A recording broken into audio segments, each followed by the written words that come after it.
الحمد لله رب العالمين الصلاة والسلام على خاتم النبيين وعلى آله وصحبه أجمعين أما بعد فأعوذ بالله من الشيطان الرجيم بسم الله الرحمن الرحيم قال الله تعالى في سورة يوسف وكذلك مكنا ليوسف في الأرض يتبوأ منها حيث يشاء نصيب برحمتنا من نشاء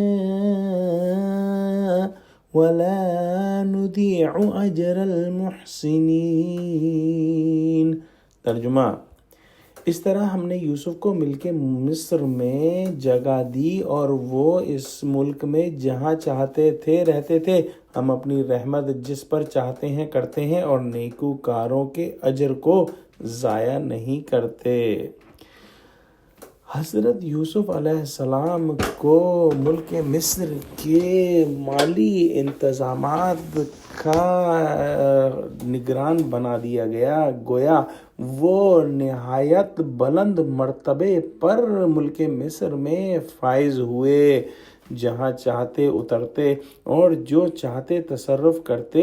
گویا ریان بن ولید برائے نام بادشاہ تھا، حقیقت میں یوسف علیہ السلام ہی بادشاہی کر رہے تھے اور عزیز کہہ کر پکارے جاتے تھے، جیسا کہ آگے آئے گا۔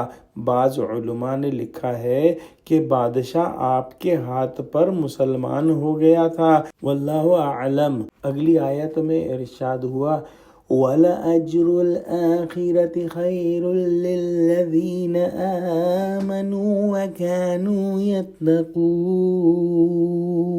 ترجمہ: اور جو لوگ ایمان لائے اور ڈرتے رہے ان کے لیے آخرت کا اجر بہت بہتر ہے۔ اور حضرت یوسف علیہ السلام کو اس دنیا میں تو اللہ سبحانہ وتعالیٰ نے اعلیٰ رتبہ دیا ہی، آخرت میں بھی ان کے لیے بہت اجر ہے۔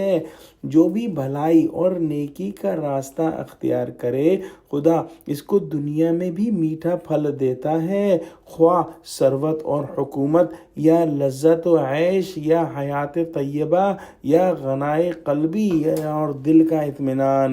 حضرت یوسف علیہ السلام کو یہ سب چیزیں عنایت فرمائیں، رہا آخرت کا اجر سو وہ ایک ایماندار اور پرہیزگار کے لیے دنیا کے اجر سے کہیں بہتر ہے۔ حضرت شاہ صاحب لکھتے ہیں یہ جواب ہوا ان کے سوال کا کہ اولاد ابراہیم اس طرح شام سے مصر میں آئی، اور بیان ہوا کہ بھائیوں نے حضرت یوسف کو گھر سے دور پھینکا تاکہ ذلیل ہوں، اللہ نے عزت دی اور ملک پر اختیار دیا۔ ایسا ہی ہوا ہمارے نبی کریم محمد صلی اللہ علیہ وآلہ وسلم پر کہ قریش نے ان کو ملک بدر کیا، مکے سے نکال دیا، اور اللہ سبحانہ وتعالی نے ان کو عزت دی اور مدینہ میں اور مسلمان امت کا بے تاج بادشاہ بنا دیا۔ دعا کرتے ہیں کہ اللہ سبحانہ وتعالی ہم کو قرآن کا فہم عطا فرما، ہم کو سچوں سے جوڑے اور صراط مستقیم پر قائم فرما دے، آمین۔ وآخر دعوانا الحمد للہ رب العالمین، السلام علیکم ورحمۃ اللہ وبرکاتہ۔